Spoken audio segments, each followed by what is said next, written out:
Rusia buka suara soal perang dengan NATO, siap-siap perang dunia III. Нам были даны обещания не продвигать инфраструктуру блока НАТО на восток ни на 1 дюйм. Всем это хорошо известно. Сегодня мы видим, где находится НАТО. Польша, Румыния, страны Прибалтики. Сказали одно, сделали другое. Как у нас говорят в народе, кинули. Productive talk last week with President Zelensky, and we continue to engage in non-stop diplomacy and to de-escalate tensions and attempt like the devil to improve security for our allies and partners and for all of Europe for that matter. And today in the United Nations we've laid out the full nature of Russia's threat to Ukraine's sovereignty and the territorial integrity of Ukraine as well.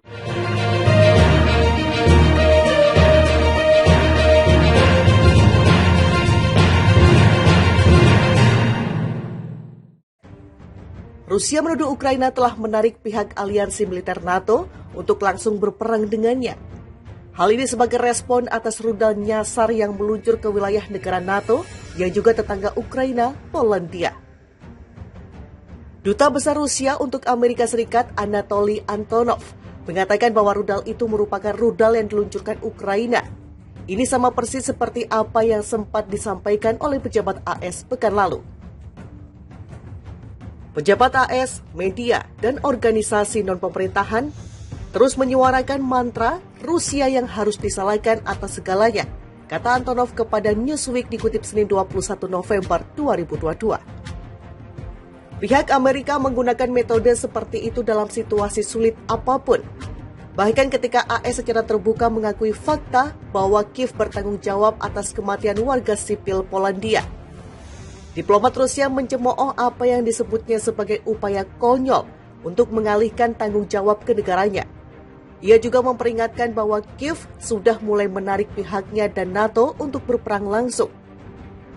Otoritas Ukraina tidak hanya memohon Washington untuk memberikan lebih banyak bantuan militer, tetapi juga mencoba memprovokasi bentrokan militer langsung antara Federasi Rusia dan NATO, paparnya. Sebelumnya, insiden yang terjadi pekan lalu itu menewaskan 2 warga sipil yang tinggal 6 km dari perbatasan Polandia-Ukraina. Presiden AS Joe Biden dan Presiden Polandia Andrzej Duda sejak itu mengakui bahwa itu kemungkinan rudal Ukraina yang nyasar saat menghalau serangan Rusia. Meski begitu, pejabat sekutu termasuk Sekretaris Jenderal NATO Jens Stoltenberg menyalahkan tindakan Moskow atas insiden yang terjadi itu karena serangan Rusia yang sedang berlangsung di Ukraina. Di Ukraina, Presiden Volodymyr Zelensky terus menyangkal bahwa proyektil pasukannya telah menghantam negara tetangga NATO itu. Adapun sudah memasuki tanda 9 bulan. Belum ada pihak yang menunjukkan tanda-tanda mengalah. Fase saat ini menunjukkan upaya Moskow dalam mempertahankan 4 wilayah Ukraina yang dianeksasi dalam referendum September lalu yang tidak diakui secara internasional. Pasukan Ukraina sendiri telah maju dalam serangan balasan mereka. Kiev telah merebut kembali ibu kota provinsi Kherson pekan lalu, namun rudal dan pesawat tak berawak Rusia terus menghujani seluruh negeri, meninggalkan jaringan listrik rusak parah dan jutaan orang tanpa listrik saat musim dingin mendekat. NATO sendiri terus mendukung Ukraina sepanjang konflik. Anggota aliansi itu terus mengirim bantuan ekonomi dan militer Kiev. AS pada bagiannya telah memberikan sekitar 54 miliar US dollar atau setara dengan 844 triliun rupiah.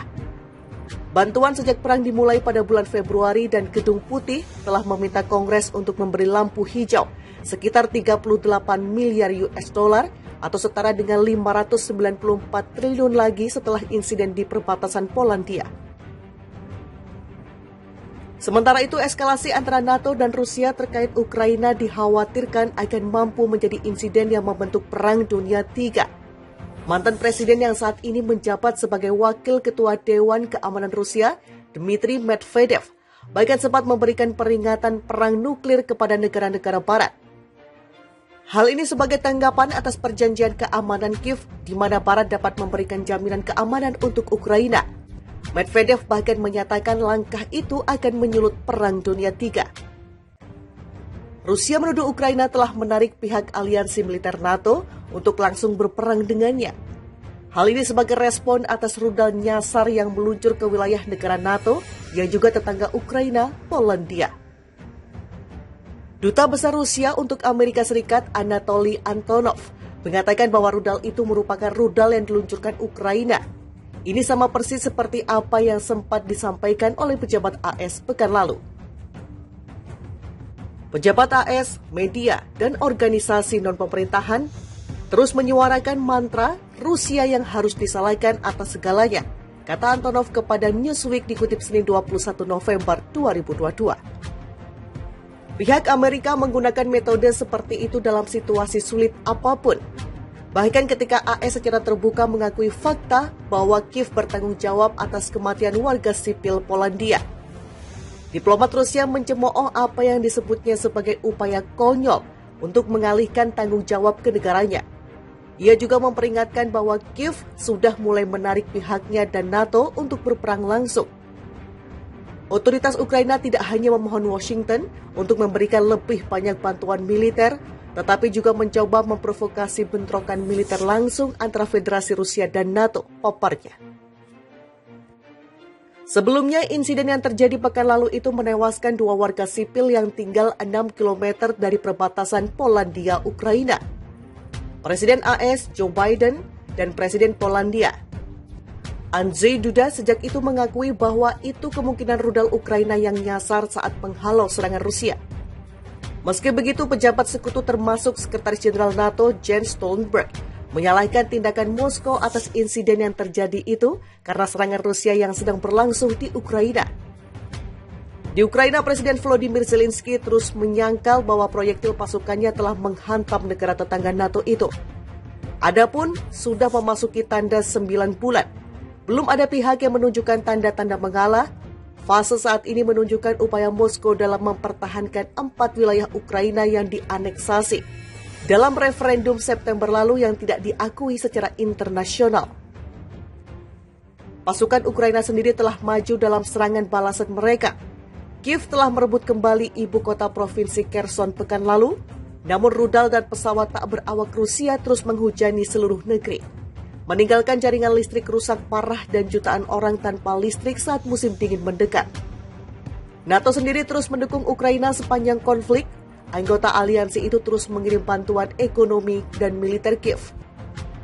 AS pada bagiannya telah memberikan sekitar 54 miliar US dollar